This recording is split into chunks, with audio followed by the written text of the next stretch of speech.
మీరు ఏ యాంగిల్లో చూసినా భౌగోళికంగా, ఒక హిస్టారికల్గా, వనరుల పరంగా హైదరాబాద్కు నీళ్లు లేకపోతే ఎన్నో సంవత్సరాలుగా వారానికి ఒక్కసారి నీళ్లు ఇచ్చేవాళ్ళం. ఏవి 9 మున్సిపాలిటీలకి. సిటీలో కూడా ఆ ప్రాబ్లం ఉండేది. ఏం చేయాలో పరిష్కారం చేయలేక చాలామంది ఇది చేస్తే గండిపేట ఎండిపోతే ఆ రోజు నేను ఎట్టి పరిస్థితిలో ఇవ్వాలని నాగార్జున సాగర్ నుంచి మొట్టమొదటిసారిగా ధైర్యం చేసి 1 సంవత్సరం నీళ్లు తీసుకుపోయి హైదరాబాద్కి ఇచ్చాం. ఇక్కడ ఆ సమస్య లేదు. అన్ని నీళ్లు కానీ అన్ని ఉండే పరిస్థితి వచ్చింది. దీనికి ఒక హిస్టరీ ఉంది. శాతవాహనులు వెళ్ళిన ప్రాంతం, బౌద్ధం విరాజిల్లిన ప్రాంతం.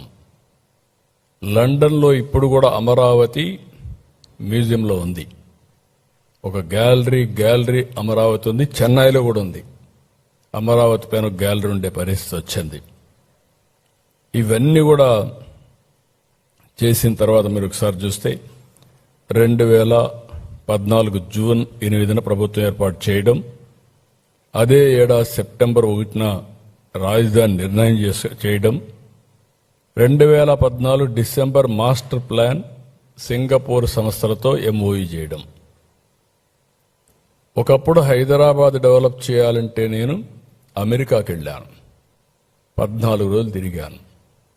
ఐటీ కంపెనీస్ని తీసుకురావడానికి హైదరాబాద్ అమెరికాకి వెళ్ళి వాళ్ళందరినీ అట్రాక్ట్ చేసి అక్కడి నుంచి ప్రారంభించాం.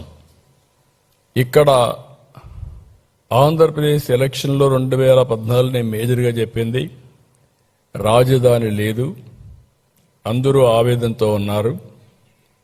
సింగపూర్కు మించిన రాజధాని కడతాం. సింగపూర్కు అంత మునుపు నాకు పరిచయం ఉంది.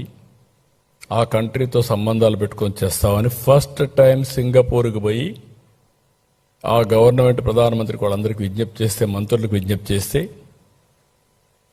టెండర్లు పిలిస్తే ఆలస్యం అవుతుందంటే వాళ్ళు చాలా పాజిటివ్గా ముందుకు వచ్చి టెండర్లు పిలవకుండా మేము ఉచితంగా మాకుండే సమర్థత అంతా ఉపయోగించి, మా డిపార్ట్మెంట్లు ఉపయోగించి మాస్టర్ ప్లాన్ డీటెయిల్స్ ఇస్తామని చెప్పి మాట నిలబెట్టుకున్న ప్రభుత్వం 1 పైసా తీసుకోకుండా ఇచ్చారు.